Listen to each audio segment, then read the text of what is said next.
Strategies for finding your life's tasks.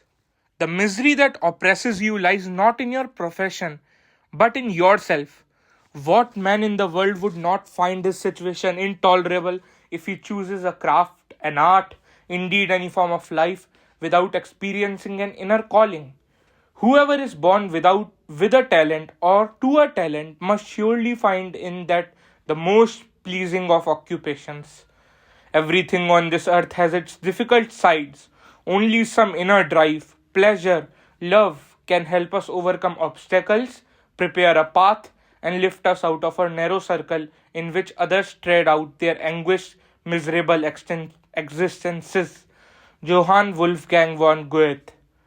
It might seem that connecting to something as personal as your inclinations and life's task would be relatively simple and natural once you realize their importance. But in fact, it is the opposite. It requires a good deal of planning and strategizing to do it properly, since so many obstacles will present themselves.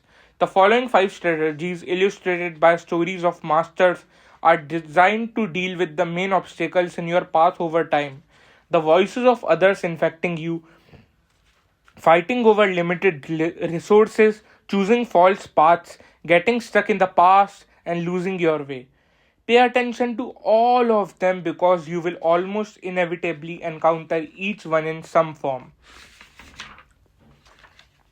Return to your origins, the primal inclination strategy. For masters, their inclination often presents itself to them with remarkable clarity in childhood.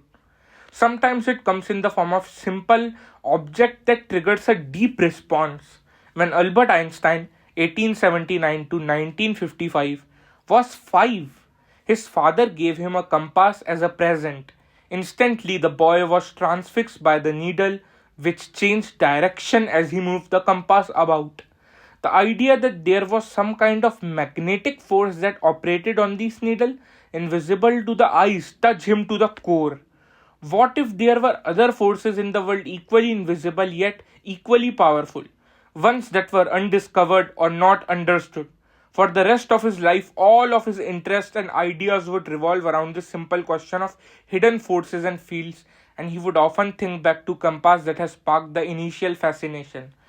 When Marie Curie, 1867 to 1934, the future discoverer of radium, was 4 years old, she wandered into her father's study and stood transfixed before a glass case that contained all kinds of laboratory instruments for chemistry and physics experiments. She would return to that room again and again to stare at the instruments, imagining all sorts of experiments she could conduct with these tubes and measuring devices. Years later, when she entered a real laboratory for the first time and did some experiments herself, she reconnected immediately with her childhood obsession. She knew she had found her vocation. When the future film director Ingmar Bergman, 1918 to 2007, was 9 years old, his parents gave his brother for Christmas a cinematograph, a moving picture machine with strips of film that projected simple scenes. He had to have it for himself. He traded his own toys to get it, and once it was in his possession, he hurried into a large closet and watched the flickering images it projected on the wall. It seemed like something had magically come to life each time he turned it on. To produce such magic would become his lifelong obsession. Sometimes this inclination becomes clear through a particular activity that brings it with a feeling of heightened power. As a child, Martha Graham felt intensely frustrated by her inability to make others understand her in a deep way. Words seemed inadequate. Then one day she saw her first dance performance. The lead dancer had a way of expressing certain emotions through movement. It was visceral, not verbal.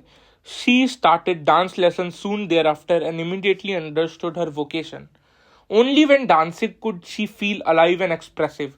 Years later, she would go on to invent a whole new form of dance and revolutionize the genre.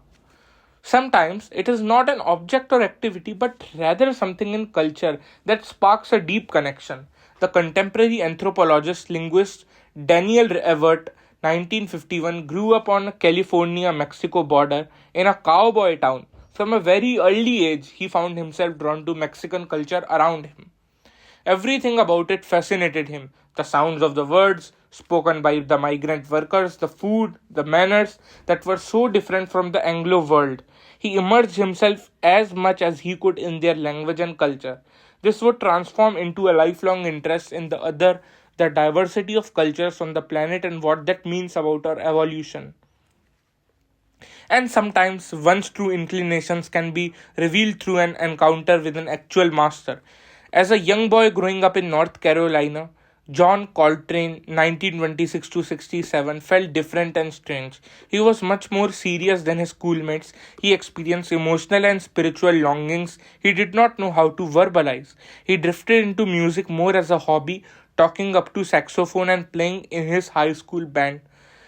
Then, a few years later, he saw the great jazz saxophonist Charlie Burt Parker perform live, and the sounds Parker produced touched Coltrane to the core.